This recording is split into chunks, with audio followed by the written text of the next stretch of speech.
Good morning girls. आज हम लोग अपने लेक्चर को कंटिन्यू करेंगे। This is your Shanti ma'am and this is your third lecture on your topic the 3 orders. आज के हमारे लेक्चर में हम लोग 3 ऑर्डर्स क्या है, ये 3 वर्ग क्या है, इसके बारे में देखेंगे। 3 ऑर्डर्स या 3 वर्ग 3 सामाजिक श्रेणियों को दर्शाते हैं, जो कि थे सबसे पहला ईसाई या पादरी वर्ग, द क्लर्जी क्लास। दूसरा था भूमिधारक अभिजात वर्ग यानी कि नोबिलिटी, और तीसरा था कृषक वर्ग या पेजेंट। 3 वर्गों के बीच बदलते संबंध कई सदियों तक यूरोप के इतिहास को गढ़ने वाले महत्वपूर्ण कारक थे। The changing relationships between these 3 orders changed the scenario of European history through many ages. फ्रांसीसी पादरी के अनुसार प्रत्येक व्यक्ति कार्य के आधार पर 3 वर्गों में से किसी एक का सदस्य होता है। एक बिशप ने कहा कि कुछ प्रार्थना करते हैं, कुछ लड़ाई करते हैं और शेष अन्य कार्य करते हैं। और इन्हीं लाइंस को परिभाषित करते हुए हम लोग तीनों वर्गों को देखते हैं। यहाँ पर जो वर्ग प्रार्थना कर रहा है उसे पादरी वर्ग या क्लर्जी कहा गया है। जो लोग लड़ाइयाँ लड़ रहे हैं, देश की सेवा कर रहे हैं, उन लोगों को अभिजात वर्ग कहा गया है। अभिजात में हम लोग राजा और सामंतों को देखते हैं। फ्यूडल लॉर्ड्स और जो किंग थे वो अभिजात वर्ग के अंतर्गत आते हैं। और जो तीसरा वर्ग है वो कृषक वर्ग है, द पेजेंट्री क्लास। तो हम लोग आज थोड़ा सा समराइज्ड वे में इन तीनों वर्गों को देखते हैं कि ये तीनों वर्ग एक्चुअली में क्या थे। जो प्रथम वर्ग था वो पादरी वर्ग था।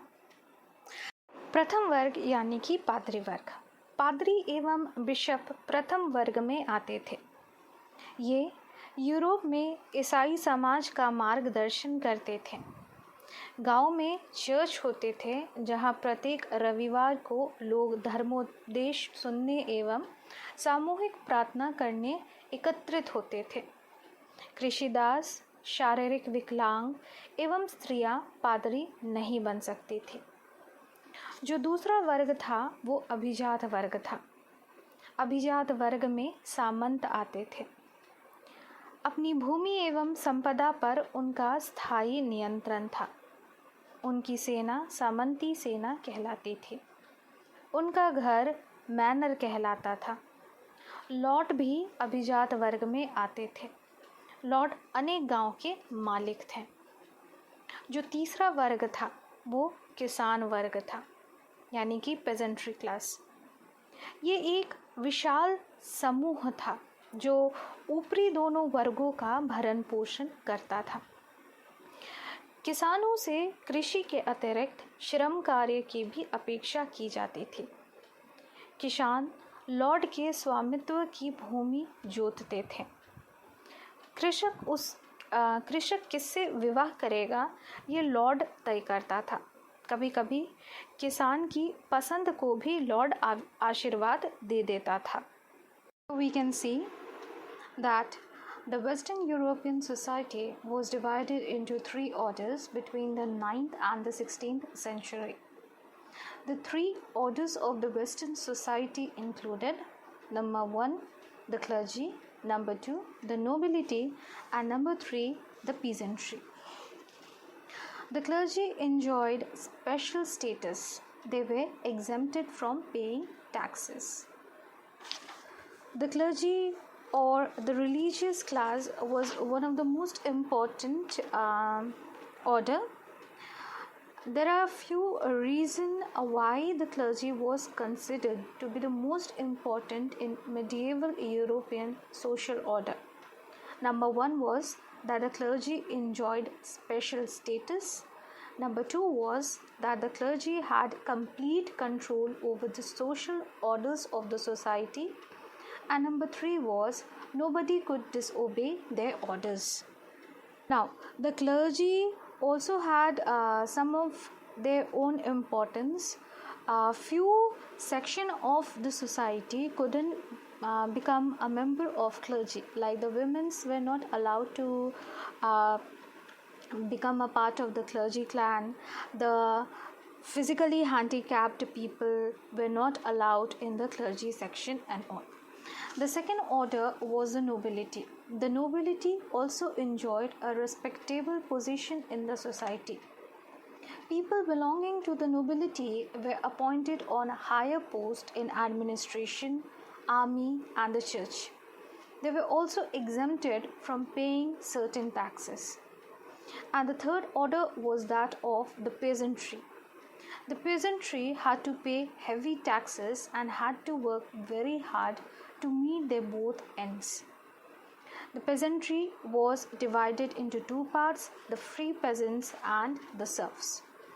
So today we had gone through that what are the three orders and how these three orders were interdependent on each other. आप लोगों को एक ग्राफ दिया गया था, हम लोगों ने एक पिरामिड को भी देखा था. इस पिरामिड में हम लोग बार बार देख रहे हैं कि यहाँ पे सेक्शंस बनाए गए हैं, जिसके हेड में हम लोगों ने देखा कि सबसे ऊपर में राजा है, राजा के बाद अभिजात वर्ग या नोबिलिटी है, नोबिलिटी के नीचे में हम लोग सर्व्स को देख रहे हैं. तो ईच सेक्शन या each order of the feudal society was depended on one another. जैसे कि जो राजा होता है वो सामंतों को भूमि का टुकड़ा देता है.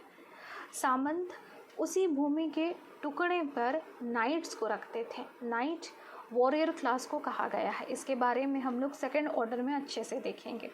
और ये नाइट सुरक्षा प्रदान करती थी, भूमि और सुरक्षा प्रदान करती थी पेजेंट या सर्फ क्लास को. उसी प्रकार जो कृषक वर्ग होता था वो खाद्य सामग्री और सेवा प्रदान करता था नाइट को. Food and service was being given to the night section and the knights used to give protection and military service to the nobles. जो नाइट होते थे वो सुरक्षा और सेवा अभिजात वर्ग को देते थे, और जो अभिजात वर्ग होती थी वो पैसे और नाइट्स को देते थे राजा को. The nobility used to give money and knights to the king.